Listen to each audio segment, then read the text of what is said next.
Հայաստանում կաթվածի յուրաքանչյուր դեպք այսուհետ կունենա իր թվային հետքը։ Գյումրիում կաթվածի համաշխարհային օրվան ընթառաջ կայացավ Հայաստանի կաթվածի պետական ռեգիստրի առաջին գիտաժողովը, որտեղ ամփոփվեցին նորաստեղծ բազայի առաջին եռամսյակի արդյունքները։ Առողջապահության նախարար Անահիտ Ավանեսյանը ռեգիստրի գործարկումն անվանեց առողջապահության ոլորտի կարևորագույն ձեռքբերումներից մեկը։ Մինչև այս համակարգի ստեղծումը մենք տվյալների ամփոփումը ունեինք 1 տարի հետո, որը ըստ էության արդեն իսկ արդիական չէր լինում եւ շատ դժվար էր հասկանալու, թե որ կենտրոնը ինչպիսի միջոցներ է ձեռնարկել, ինչպես է զարգանում եւ ինչ արդյունքներ է ցույց տալիս։ Նախարարը նաեւ նշեց, որ ռեգիստրի զարգացումը թույլ կտա ընդլայնել դեպի սրտանոթային հիվանդությունների միասնական շտեմարան, իսկ հաջորդ քայլը կլինի կանխարգելման եւ կրթական ծրագրերի խորացումը։ Թե կրթական, թե իրազեկման, թե մասնագիտական կարողությունների մեծացման եւ ծառայությունները հասանելի դարձնելու առումով մենք հնարավորություն ունենք կանխարգելելու կաթվածը։ Ռեգիստրում արդեն ներառված են 2000 բուժառուների տվյալներ։ Այն միավորում է Հայաստանի բոլոր բուժհաստատությունները, որոնք ընդունում են կաթվածի բուժառուներ։ Առողջապահության համակարգում ստեղծված կաթվածի ռեգիստրը լիովին համապատասխանում է միջազգային չափորոշիչներին, նշում է առողջապահության փոխնախարար Արտակ Ջումայանը։ Ֆրանսիայից հենց այդ փորձը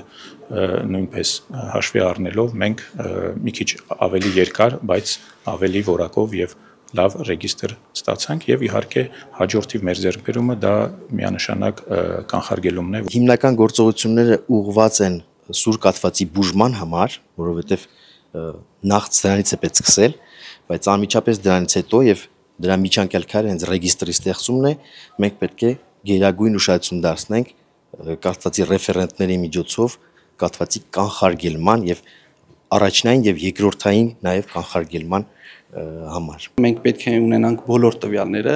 թե սուր, թե ենթասուր կաթվածների, թե իշեմիկ, թե հեմորագիկ եւ կաթվածի ռեգիստրը հենց այս հարցն է լուծում եւ շուտով մենք այդ տվյալները կամփոփենք եւ արդեն ընթացիկ առաջարկներ կներկայացվի նախարարությանը կաթվածի խորհրդի կողմից, որպեսզի կաթվածի բուժման լավարկում լինի Հայաստանում։ Ռեգիստրի միջոցով բժիշկները կարող են հետևել բուժման ընթացքին, սկսած ախտորոշումից մինչև արդյունք։ Առանց նման համակարգի անհնար է հասկանալ, թե իրականում որքան արդյունավետ են պետության ներդրումները եւ բուժական ծրագրերը։ Հնարավորություն է տալիս մեկտեղել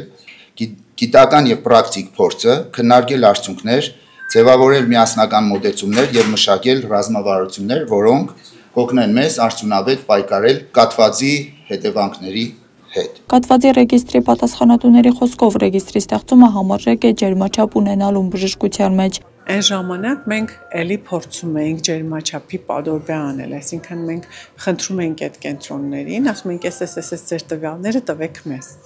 բայց մենք չունեինք հսկողությունը, այսինքն եթե հիմա ես զանգեմ ձեզ ոնց որ ասեմ դուք ինչքան է ջերմությունը, դու ասում ես խմի, դու կարող եք սխալվել, սխալ չափել, դիտավորյալ սխալ ասել, չէ՞, իսկ այս դեպքում տենց բան չի կարող լինել։ Բարձր գնահատվեց նաև վերջին տարիներին Հայաստանում իրականացվող կաթվածի ազգային ծրագիրը, դրա արդյունավետությունն ավելի չափելի դարձնելուն էր նաև միտված այս ռեգիստրի ստեղծումը։ Կարողանանք չափել, մոնիտորինգ անել այդ process-ը եւ ոչ միայն ծրագրային կաթվածները, այսինքն ռեկանալիզացիոն բուժում, այդ տրոմբոլիզ եւ տրոմբեկտոմիա ստացող կաթվածները, բոլոր կաթվածները, որպեսզի չափենք նրանց բուժման տակտիկան, ախտորոշման մեթոդները, բուժման արդյունքները։ Նշվում է, որ զարգացած երկրներում կաթվածի դեպքերն աստիճանաբար նվազում են պրոֆիլակտիկայի շնորհիվ, մինչդեռ մեր տարածաշրջանում հակառակ միտումն է նկատվում։ Եթե զարգացած երկրները կառավարում են կաթվածը, մեր երկրներում այն ծաղկում են։ Եվ մեր երկրների վիճակագրությունը առանձնահատկություն, առավել երիտասարդներն են հիվանդանում կաթվածով, եւ կաթվածը ունի մեկ այլ առանձնահատկություն, կաթվածը առաջացնում է հաշմանդամություն եւ ստիպում է մարդկանց անցկացնել, թույլ տվեք ասել, ոչ թե անօգուտ, այլ հաշմանդամությամբ ուղեկցվող տարիներ։ Գյումրու բժշկական կենտրոնի նյարդաբանության եւ կաթվածի բաժանմունքի ղեկավար Ժորա Բաղդասարյանը նշում է, որ մարզային իրականության մեջ Գյումրին այսօր ունի բացառիկ դեր։ Մարզային միակ կաթվածի կենտրոնը դեռ միայն Գյումրիում է եւ այդ առումով կարելի ասել մեր բնակչությունը Շիրակի եւ նաեւ մասամբ Լոռու մարզի բնակչությունը շատ շահեկան դիրքում է։ Գյումրին նաև համագործակցում է Վանաձորի հետ հեռաբժշկության միջոցով իրականացնելով թրոմբոլիտիկ թերապիա, իսկ ապագայում ծրագրվում է, որ Վանաձորն էլ ունենա իր կաթվածի կենտրոնը։ Այս առումով ռազմավարական ուղղություն է նաև Սյունիքի մարզը։ Կաթվածի խորհուրդը ակտիվ միջոցներ է ձեռք առել եւ շուտով ուզում ենք